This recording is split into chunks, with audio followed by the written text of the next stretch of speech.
Common activities required in information security programs. One of them is continuity planning, making sure that you can continue to operate in the event of a disaster. And the disaster could be something small, a server crashing, hard drive failure. It could be something large, building gone, death of an employee. You should have plans in there for continuity. Someone taking that person's place, the skills not being lost, parts on the shelf, the ability to restore a backup quickly. Antivirus protection initiatives. You need your antivirus software. You don't have it, you will get hit. These bad guys are clever. Some of them are really fantastic in a technical sense in how they push things, but it's there to cause you harm. You need to have antivirus. You need to have anti-spyware. Security awareness, training, and education. As I've said multiple times by now, if you've been listening to this thing all the way through, if people know the right thing to do, they will generally do it. Most people are good, honest, and decent. Let them understand the reason why you do something. Gives them an incentive to do the right thing. They want to see your organization do well. They want to keep their job. Remember, organization does poorly, it runs out of money, it can't keep them employed. Cause and effect. They can see that. Let them understand why you have security. They will implement it. They will encourage others. Addressing social networking and other web threats. I'm not going to go with the Web 2.0. That's just the material. That's not going to appear on the exam. They're talking about Facebook, Twitter, and all those fun things that we waste so many hours of each day and most of our life nowadays. The amount of things that people post where you just want to shake your head. Why am I thinking of my sister as I shake my head? But the amount of things they post that just seem so out of place. And I look at places that allow Facebook in, I think, yeah, I couldn't use Facebook at work. Half the postings by my sister would be not safe for work. Yeah, I could see someone walking by, see anything she's posted, and I'm in trouble. But what people post, I've seen nurses post patient information on their Facebook page. They were dealing with a patient, they include the name. They include the diagnosis and what they did. That's HIPAA violation. That's scary. People tweet things all day long.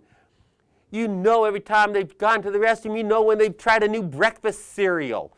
Okay, the breakfast cereal's probably not a problem, but knowing every detail of everything they do, including company details that should remain private within the company, that's a huge problem. There's such a thing as privacy. There's such a thing as confidentiality. Confidentiality, part of that CIA triad, that beautiful triangle. Confidentiality is one of the three legs of it. Incident response. Have a plan before something happens. If you wait for the disaster, then decide what to do, you're going to be making mistakes. People aren't going to have a clue. They're going to be doing the wrong thing. You want to prosecute, you destroy the evidence. You want to be able to just investigate and figure out what happened. The evidence is going to be damaged in a way that's going to keep you from knowing the details. Or more problems will occur because you didn't have the right way to respond. And more damage occurred. You're not mitigating properly. You need to take care of these things. And you can't do it properly if you don't know what to do. Make the plans ahead of time. Follow them through. Yes, you'll have to tweak them as you go along. That's not a big deal. Not having it is a big deal. Protecting mobile devices. Oh boy. People want to bring in their phones and use them. They want to bring in their tablets and use them. Plus what you already have in your organization. But the bring your own device movement, huge. You know, and corporate officers, for some reason they tend to have iPhones more than anything else. They want to bring their iPad in. And you're a Windows shop. You're not geared towards Apple stuff. And now you got to get this other stuff to work in your network and protect data that's on it.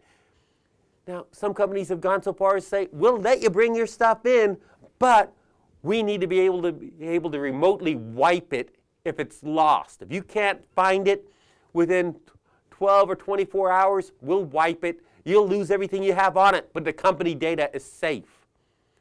That's sometimes one of the caveats given. A very reasonable one, to be quite honest, but one that doesn't make the owner of that device feel all that comfortable. But this is corporate data that travels. Laptops. The number of stories I hear of laptops left in cabs. You know, you're getting out of the cab, you pay the driver, you're getting out, you close the door, and they speed off, and you go, wait a minute, my laptop's in there. Number of laptops stolen out of cars because people leave them in the back seat. They don't put them in the trunk or small items in their glove box. Get stolen. If there's data on there, it gets stolen. Then you hear, oh, we don't think there was any data loss, or they get it back by some miracle, and they go, we can't, as far as we can determine, no data was compromised. And how do they know this? What's to stop someone from unscrewing the bottom, pulling a drive, sticking it into another system, copying the data, sticking it back in? These people are clueless. They know whether, they're not going to know if the data was copied. The best way to protect it is to encrypt the data. Mobile devices disappear easily. You want to be able to track them, and you want to limit what someone can do with them. Encrypt them, use PIN codes, use passwords for access.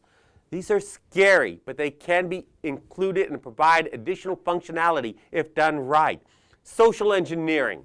The most effective means of hacking a network is hacking people. You know, I remember I was at a conference, they were giving away shirts that said social engineering guru. On the front. On the back it said, because there's no patch for human stupidity. It's convincing people. When we talk about social engineering, I think of the old term con man. What's a con man? What did the con stand for? It didn't mean convict. It meant confidence. That person gains the other party's confidence. They trust them and follow their advice or tell them what they want to know. They're social engineering the person. It's horrid how often it happens and how successful it is. When I do audits, social engineering probably makes up about 30% of what I do. People giving up passwords willingly. They do. People discussing things that they shouldn't be discussing. People that can be convinced to do things that are against policy, even after reminding them several times in the conversation it's against policy, because they just want to be helpful. They want things to go smoother, so they break policy. It's easy to con people. It's easy to social engineer. It's easy to call a company, pretend to be the user, so long as you know the user's name, and say, I forgot my password, can you reset it for me? Most of them don't ask for anything else. They reset your password or that other person's password. Now you can log on as them because it's been reset to password or whatever, and then let that person deal with it the next day. They get it reset again, but for that day you have full access as them. Managing cryptographic keys. Keys have to be kept secret. Symmetric keys cannot be shared except with the party that you're communicating with using that cryptographic service. No one else should have it, otherwise it's breached. With asymmetric, the private key can never be shared. If it is ever shared, it's a breach, it's compromised. They have to be protected. Stored on a smart card, stored in a central repository, but never openly shared.